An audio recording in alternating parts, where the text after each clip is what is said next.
తెలంగాణ ఉద్యమ సారథి బీఆర్ఎస్ అధినేత కల్వకుంట్ల చంద్రశేఖరరావు 72వ జన్మదిన వేడుకలను మంగళవారం రంగంపేట గ్రామంలో పార్టీ శ్రేణులు అత్యంత వైభవంగా నిర్వహించాయి. రంగంపేట ఉప సర్పంచ్ చిట్కుల సురేష్ ఆధ్వర్యంలో పార్టీ నాయకులు, కార్యకర్తలు భారీ కేక్ కట్ చేసి ఒకరికొకరు మిఠాయిలు తినిపించుకుంటూ శుభాకాంక్షలు తెలుపుకున్నారు. జై కేసీఆర్ నినాదాలతో గ్రామం మారుమోగింది. ఈ సందర్భంగా సురేష్ మాట్లాడుతూ కేసీఆర్ అలుపెరగని పోరాట యోధులని, 10 ఏళ్ల తన పాలనలో తెలంగాణను దేశంలోనే అగ్రగామి రాష్ట్రంలో నిలిపిన ఘనత ఆయనదేనని కొనియాడారు. ప్రత్యేక రాష్ట్ర సాధనతో పాటు తెలంగాణ ఆత్మగౌరవాన్ని ప్రపంచానికి చాటిన గొప్ప నేతని పేర్కొన్నారు. తమ ప్రియతమ నాయకుడు కేసీఆర్ నిండు నూరేళ్లు ఆరోగ్యంగా ఉండి రాష్ట్రాన్ని మరింత అభివృద్ధి పథంలో నడిపించాలని గ్రామస్తులు పార్టీ శ్రేణులు ఆకాంక్షించారు.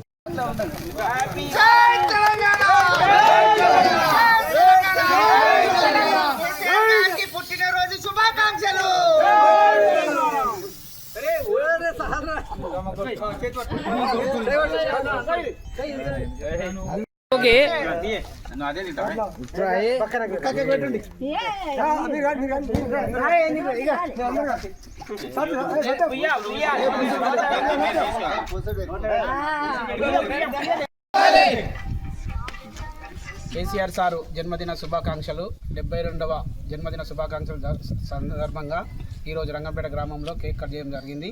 అదేవిధంగా సారు ఆయు ఆరోగ్యాలతో ఉండి మంచి మనసుతోటి తెచ్చిన తెలంగాణను గత 15 సంవత్సరాలు అయితే తెలంగాణ తెచ్చి ఉద్యమాలు చేసి కొన ఊపిరితో పోయిన సారు తెలంగాణ రాష్ట్రం సాధించి ప్రతి పల్లెకు మంచి కార్యక్రమాలు, మిషన్ భగీరథ కానీ, కళ్యాణ లక్ష్మి కానీ, రైతు బంధు కానీ, రైతు బీమా కానీ కేసీఆర్ సారు సాధ్యమైనంత వరకు ఇప్పటివరకు చేసిండు. అదేవిధంగా మంచి ఆరోగ్యాలతో ఉండి భగవంతుడు